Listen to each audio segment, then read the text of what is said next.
En mag dit vir elkeen van ons ook vanoggend weer 'n geleentheid wees waar ons onder die indruk kom van God se teenwoordigheid en dat hy ook hier met ons praat en besig is met elkeen van ons.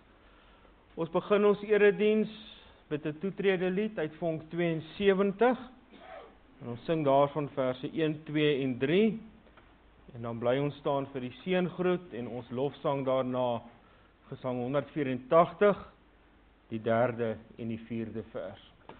Kom ons begin dan met ons toetrede lied, Vonk 72, verse 1, 2 en 3.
Die Seun van die mens het nie gekom om gedien te word nie, maar om te dien en sy lewe as losprys te gee vir baie. Geliefdes, genade en vrede vir julle van God ons Vader, van Jesus Christus die Here en van die Heilige Gees. Amen.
Broers en susters, God se wet eis liefde van ons. Hoor hoe som Jesus die wet vir ons in Matteus 22 vers 35 tot 40 op. En een van hulle, 'n wetgeleerde, het hom met 'n vraag probeer vastrek. Meneer, vra hy, wat is die grootste gebod in die wet? Jesus antwoord hom, jy moet die Here jou God lief hê met jou hele hart en met jou hele siel en met jou hele verstand. Dit is die grootste en die eerste gebod. En die tweede wat hiermee gelyk staan is, jy moet jou naaste lief hê soos jouself. In hierdie twee gebooie is die hele wet en die profete saamgevat.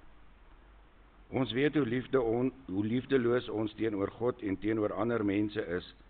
Laat ons ons skuld bely met die sing van Gesang 250, vers 1 en 2.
Broers en susters, ons het sopas in ons lied ons sondes voor God bely.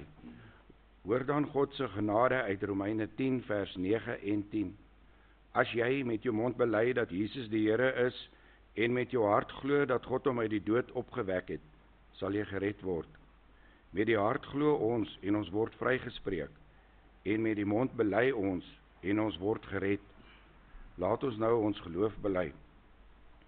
Ek glo in God die Vader, die Almagtige, die Skepper van die hemel en die aarde, en in Jesus Christus, sy eniggebore Seun, ons Here, wat ontvang is van die Heilige Gees, gebore uit die Maagd Maria, wat gelei het onder Pontius Pilatus, gekruisig is, gesterf het en begrawe is en ter helle neergedaal het, wat op die derde dag weer opgestaan het uit die dode, wat opgevaar het na die hemel en sit aan die regterhand van God, die Almagtige Vader, van waar hy sal kom om te oordeel, die wat nog lewe en die wat reeds gesterf het.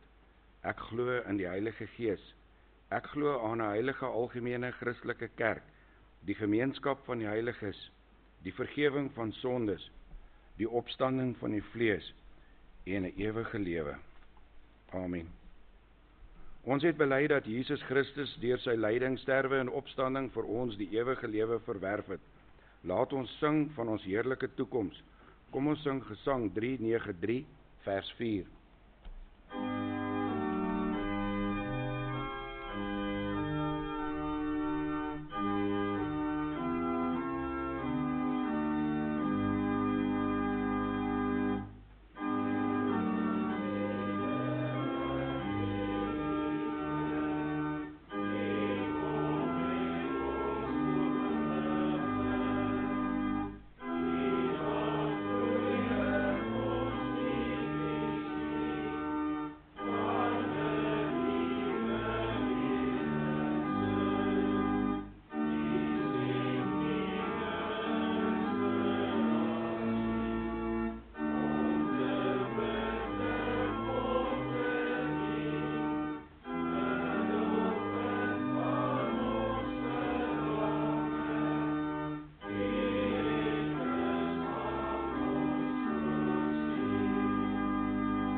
Broers en susters, ons skriflesing vanoggend is uit die Evangelie van Markus, Markus 10 vanaf vers 35 tot 45.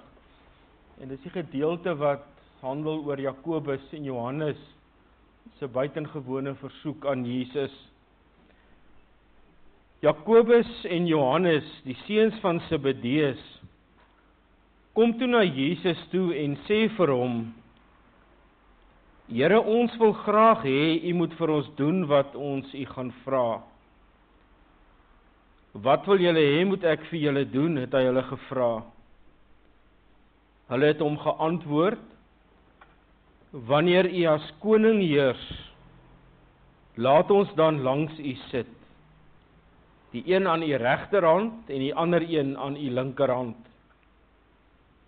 Julle weet nie wat julle vra nie, sê Jesus vir hulle.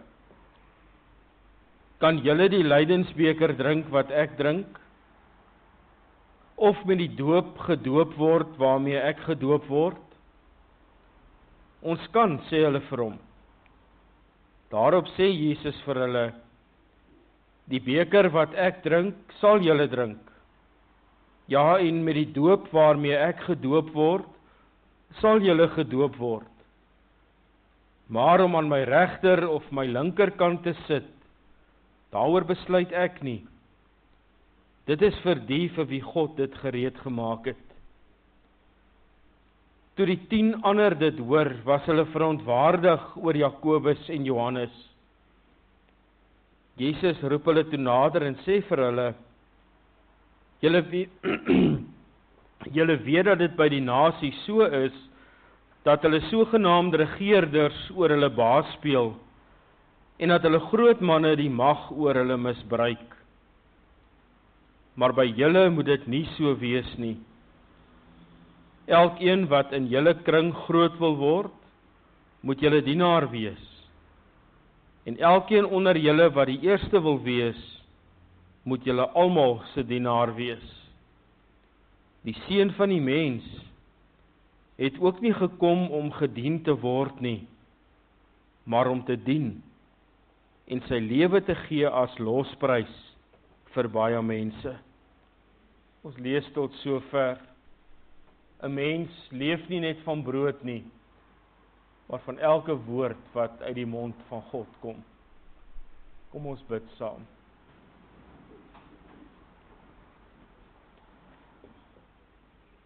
Here onse God,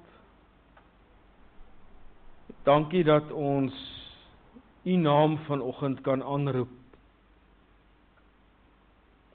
Dankie Here dat U vir ons die vrymoedigheid gee om dit wel te kan doen. Die vrymoedigheid om met ons sonde en skuld op ons rug dit in U teenwoordigheid te kan waag.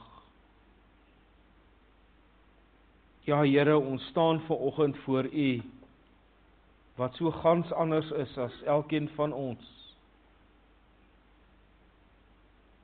En dit kan ons alleen doen op grond van U barmhartigheid en U genade. Here, wanneer ons as U kinders vanoggend stil word voor U, dan wil ons vir U vra dat U self aan die woord sal kom hier vanoggend. Dat U met ons sal praat en vir ons rigting sal gee hoe ons lewens moet rig. Hoe ons moet lewe dat U tevrede is daarmee. Here, U ken elkeen van ons. U weet wat in elkeen van ons se gemoed aan die gang is. En ons vra daarom dat U ook elkeen sal aanraak vanoggend. Op U spesiale en U liefdevolle manier. U weet, Here, waar daar hartseer is. U weet waar daar kommer is, angs, eensaamheid. Wil U asseblief daardie kinders van U ook in die holte van U hand hou, soos wat U met elkeen doen. Dankie dat U ook vir ons die geloof gegee het, waarmee ons hierheen kon kom vanoggend. Dat ons vas oortuig is daarvan, ons kom iets kry hier. Ons kom U hier ontmoet. Dankie Here vir al die seën, hoe U elkeen van ons in ons lewens seën, dag tot dag. Maar dankie ook vir U seën en U genade, wat rus op hierdie gemeente. Here, ons vra dat U ook die verkondiging van U woord sal seën vanoggend. Nie net hier nie, maar op elke plek dwars oor die wêreld waar vanoggend gepraat word, vanoggend gepreek word. So spreek die Here. Ons bid dit in Jesus naam. Amen.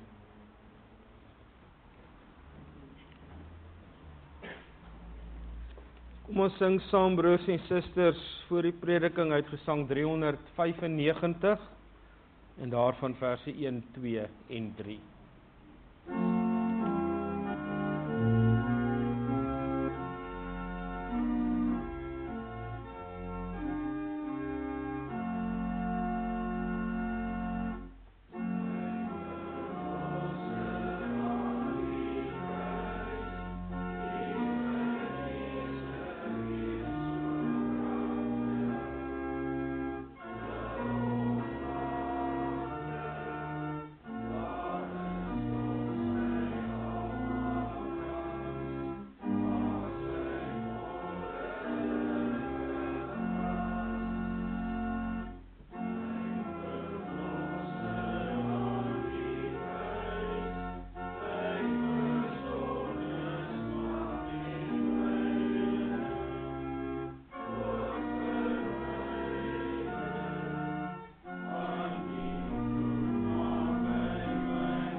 Markus 10 verse 35 en 38.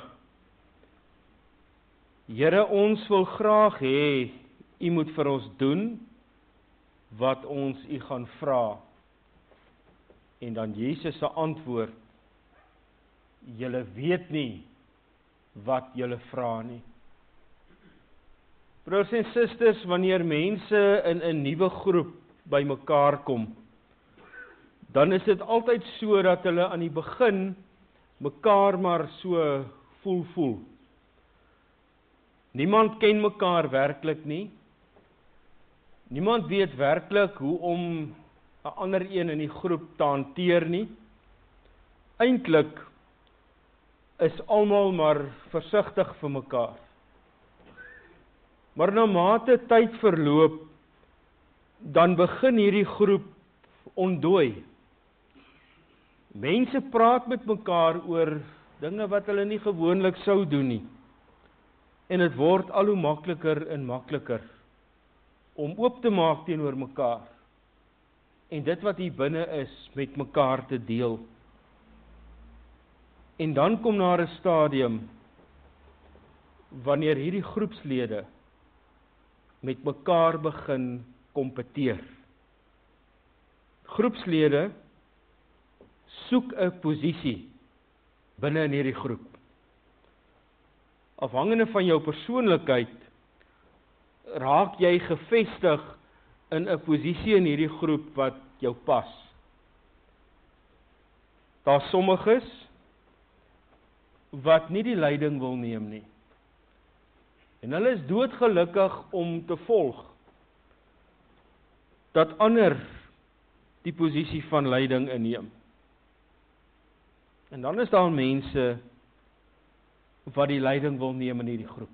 Mense wat die leier van hierdie groep wil word. Dan gebeur dit baie maklik dat jy op daardie stadium sien hoe mense hulle ware kleure begin wys. Jy sien tot watter uiterstes mense bereid is om te gaan om die leier van hierdie groep te kan word. Vir sommiges gaan dit bloot oor die aansien wat hy sal kry as hy dalk die leier van hierdie groep word. Ander kere sal dit weer vir iemand daaroor gaan, dat hy die een is wat die bevele kan gee. Hy moet praat en die ander moet luister. Hy wil die mag in die hand hê. En sy woord is wet. En dan gebeur dit ook, dat mense 'n sekere taktiek, of 'n sekere strategie uitwerk, om wel hierdie posisie van die leier te kan kry. En hierdie taktiek of strategie beteken partykeer dat mense sal vuil speel om daardie posisie te bereik. As hy enige iets in sy vermoë doen om iemand in ongunst te bring, daardie persoon so 'n paar tree terug te skuif dat hy kan verbykom om die gewilde een te word. En die groot hartseer is dat so 'n groep op een of ander stadium by die punt kom waar hierdie groep net uitmekaar uit begin val. Want die motief en die dryfveer agter alles wat gebeur was nie reg nie. Watter plek of watter posisie sal jy graag wil hê in hierdie groep wat hulle self die hervormde kerk Valeria noem? Wat is jy bereid om te doen om daardie posisie te kry wat jy graag wil hê? Sal jy ander in onguns bring sodat jy jou mag kan wys?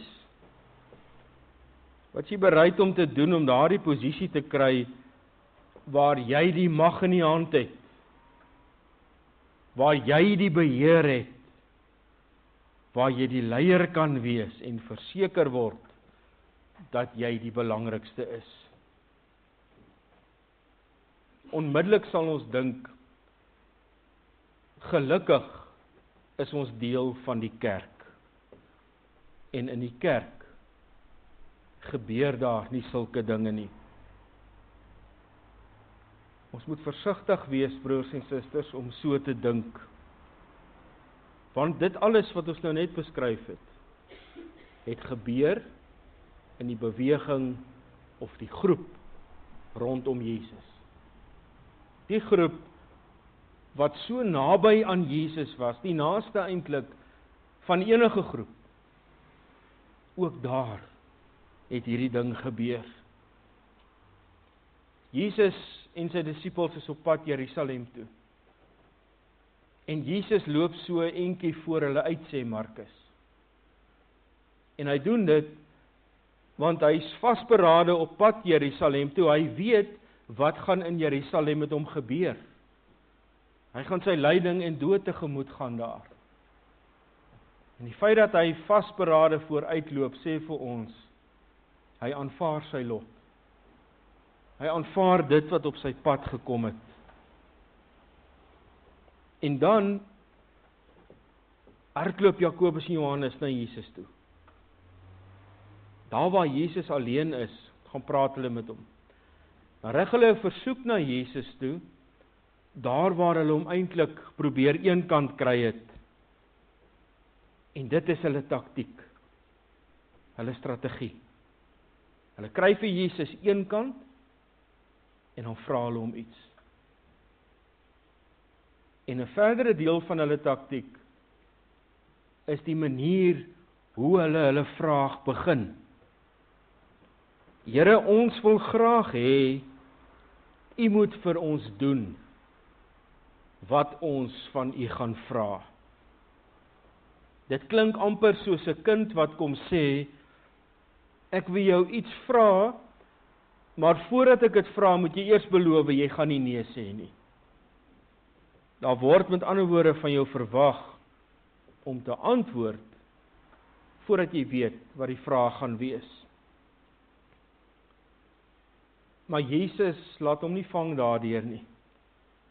Hy vra dan vir hulle, wat is dit wat julle wil hê? En wanneer jy hoor wat hulle dan vra, dan hoor jy terselfdertyd hulle selfgesentreerdheid. Hoe belangrik hulle vir hulle self is en dat alles eintlik net om hulle self draai.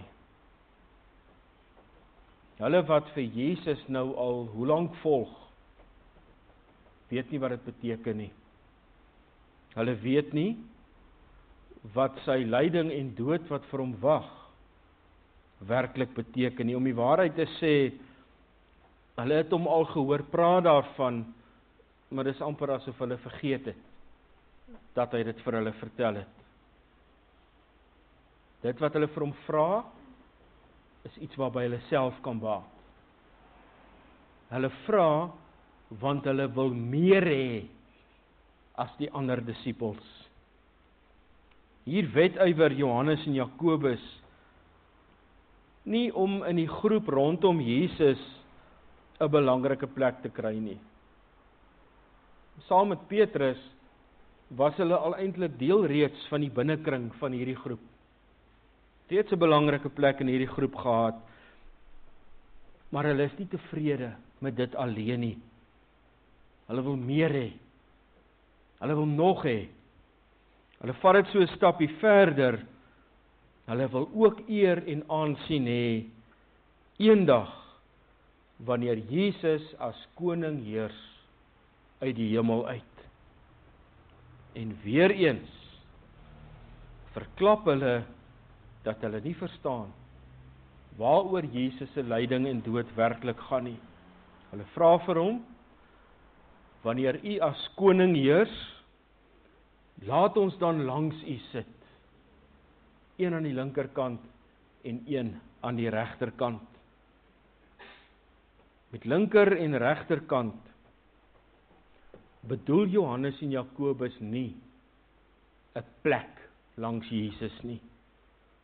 Hulle bedoel daarmee dat hulle 'n voorrangposisie wil hê. Iets soortgelyk aan 'n eerste raadgewer of 'n tweede raadgewer. Iets wat 'n mens dalk sou kon vertaal met 'n eerste opvolger tot die troon en 'n tweede opvolger tot die troon. Dit gaan dus vir hulle nie oor die fisiese plek regs of links van Jesus nie, maar eerder oor 'n posisie van mag. En voordat Jesus hulle dan antwoord, dan volg daar 'n redelike gesprek tussen hulle. Jesus vra vir hulle 'n klomp vrae om die boodskap by hulle tuis te bring, dat hulle nie werklik weet wat hulle vra nie. Hulle staar hulle blind teen mag, teen 'n hooggeplaaste posisie. Kan julle die beker drink wat ek drink?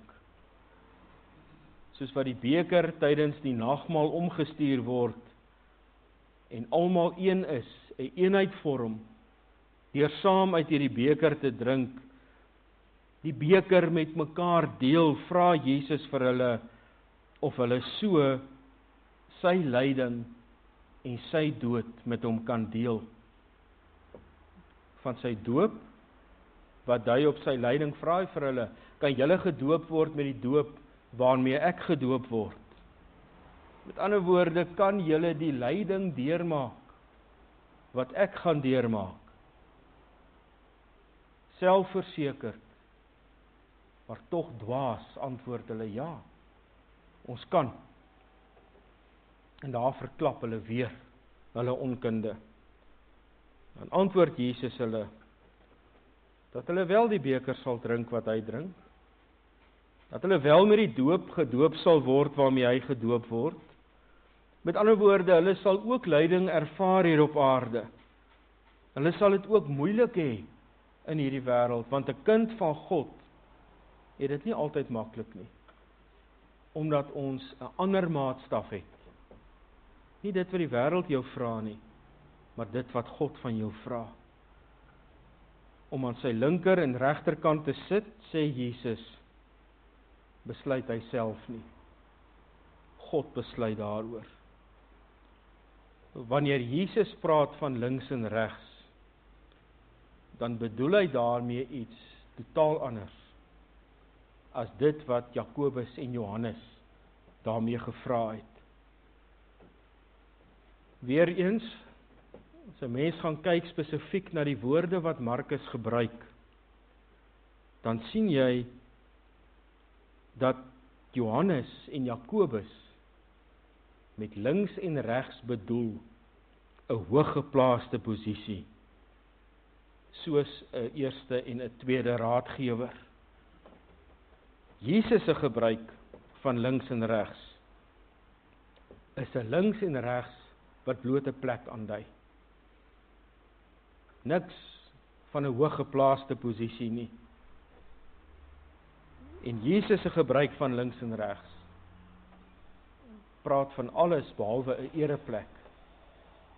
Want dit is presies hierdie woorde wat Markus gebruik om ook die twee veroordeeldes wat weerskante van Jesus gekruisig is, se plek te beskryf.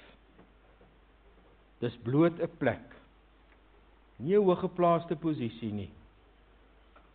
En dis boonop alles behalwe 'n ereplek. As jy dus 'n plek wil hê in God se koninkryk, is dit 'n gewone plek. En in sy koninkryk is 'n gewone plek genoeg. Omdat daar geen plekke is beter as ander nie. Daar's nie spesiale plekke in God se koninkryk.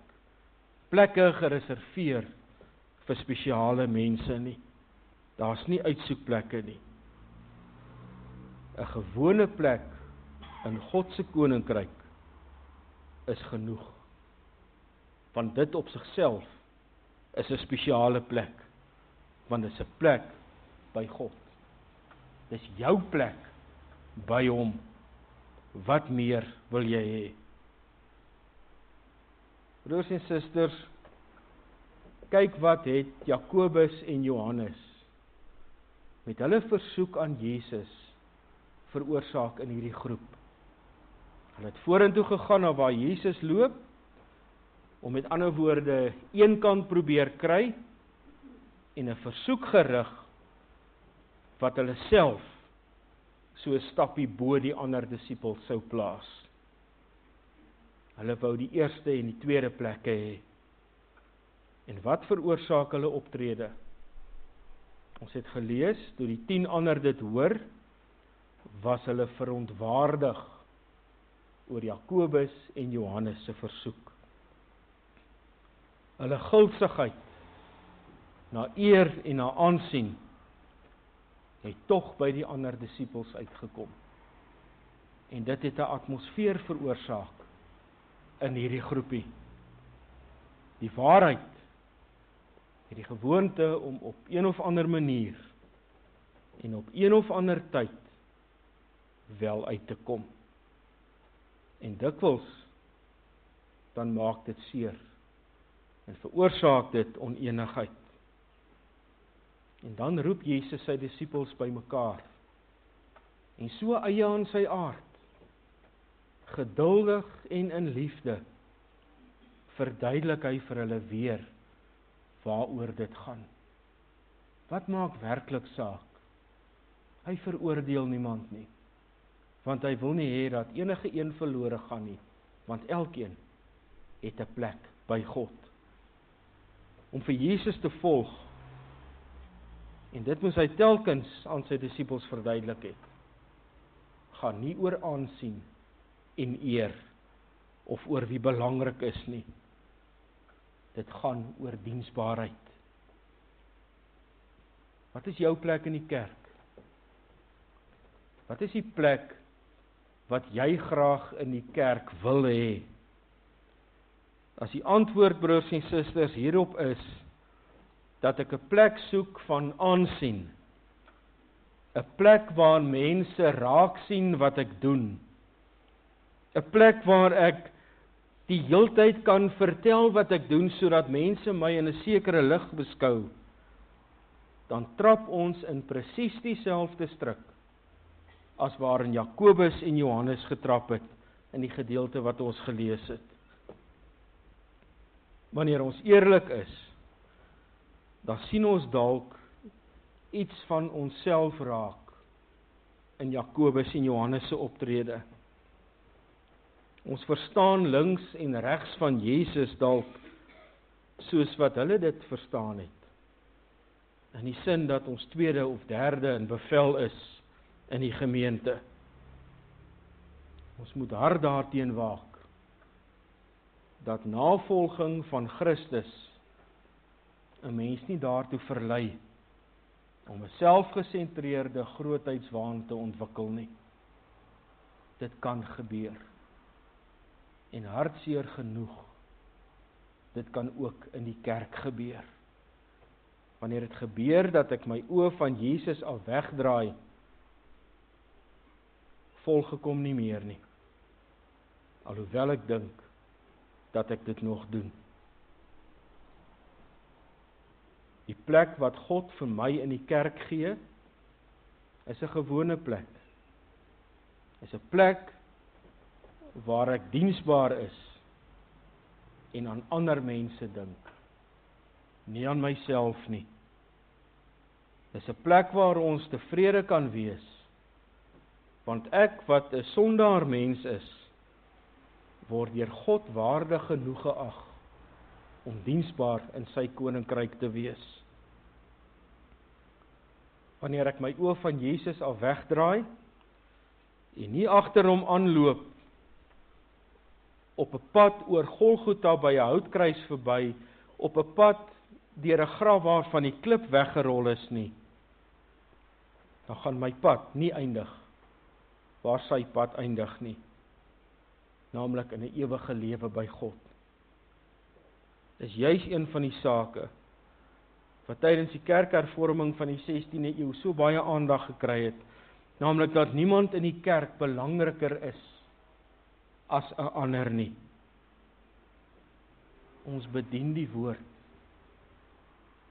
En daarom bedien ons die woord ook in ons eie taal, sodat almal dit kan verstaan, en nie net 'n uitgesoekte klompie nie. Ons bedien die woord aan almal, want geen lidmaat, geen amptdraer is belangriker as die volgende persoon in die kerk nie. Dit is tyd dat ons dalk na onsself begin kyk en baie eerlik vra watter plek dit is wat ons in die kerk inneem. As dit enige iets anders is as om diensbaar te wees, dan moet ons vir 'n oomblik gaan stil staan en besef dat ons iewers iets wat Jesus ons kom leer het verkeerd verstaan. As ons op 'n plek is waar ek meen dat, al is dit baie min, ek belangriker is as iemand anders, dan moet ons weer dink. As ek op 'n plek is waar ek meen dat ek alles weet en dat ek nader aan God leef as ander mense, dat God se genade vir my meer beskore is as vir ander, gaan dink weer. Nie een lidmaat in hierdie gemeente is belangriker as die volgende een nie. Nie een het meer aansien of verdien meer beter as 'n ander nie. Voor God is ons almal gelyk. God trek niemand voor nie. Hy gee vir elkeen die verlossing van sonde en dood, die lewe tot in ewigheid. En dan gebeur dit dat ons soms 'n plek van aansien wil hê in die kerk. Ons besluit wie mag in watter posisie dien, terwyl God eintlik die een is wat roep, die een is wat gawes gee, waar volgens ons in sy koninkryk werk. Kom ons maak dit ons strewe, broers en susters, om in gehoorsaamheid aan God nie 'n hooggeplaaste posisie of 'n belangrike posisie in die kerk te wil najag nie. Want so iets bestaan daar in elk geval nie. Kom ons gebruik die plek wat God uit genade vir elkeen van ons in die kerk gegee het. En ons gebruik daardie plek om hom en ons naaste te dien, nie onsself nie. Amen. Kom ons bid saam.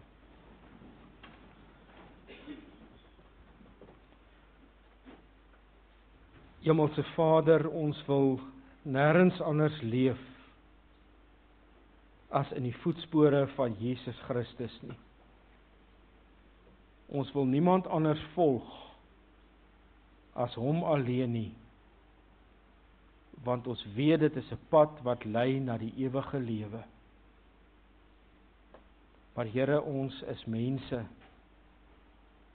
en soveel keer kry ons mensheid die oorhand. Die sonde kry die oorhand in ons lewens, en ons besluit anders. Ons besluit dat ons eerder op 'n ander pad wil loop, wat dalk vir ons makliker en mooier lyk. 'n Pad wat ons by 'n hooggeplaaste posisie uitbring, waar ons mag kan hê. Ons wil vra dat U asseblief vir ons die krag en die genade sal gee, om op die regte pad te bly, met ons oë gerig op Jesus. 'n Pad wat dalk nie altyd maklik is nie, 'n pad wat soms skerp draaie en styl opdraandes het, maar 'n pad waarop ons kan dien, terwyl ons op pad is na die ewige lewe. Hou U hand oor ons, Here, in hierdie week wat vir ons voorlê. Gee vir ons die krag en genade om dit te doen wat ons moet doen, om te gaan dien. En net soos U nie vra om gedien te word nie. Help ons om iets van U liefde vir die wêreld te gaan wys. Maar vergewe ons asseblief ook vir daar waar ons eie kop en ons eie pad volg, omdat ons dink dit is beter. Amen.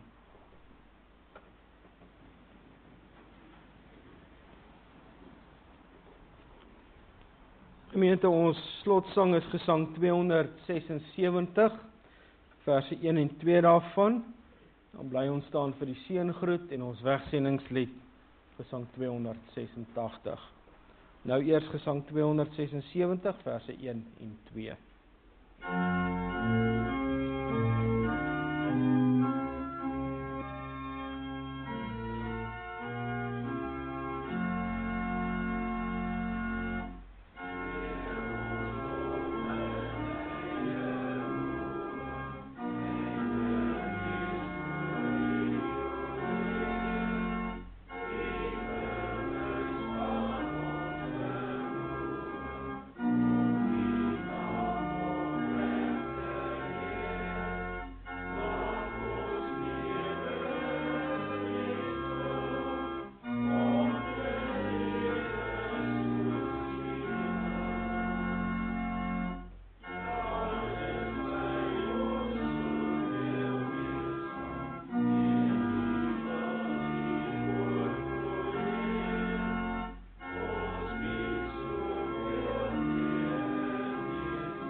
Ontvang die seën van die Here en gaan in vrede. Die Here sal jou seën en jou beskerm. Die Here sal tot jou redding verskyn en jou genadig wees. Die Here sal jou gebede verhoor en aan jou sy vrede gee. Amen.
gemeente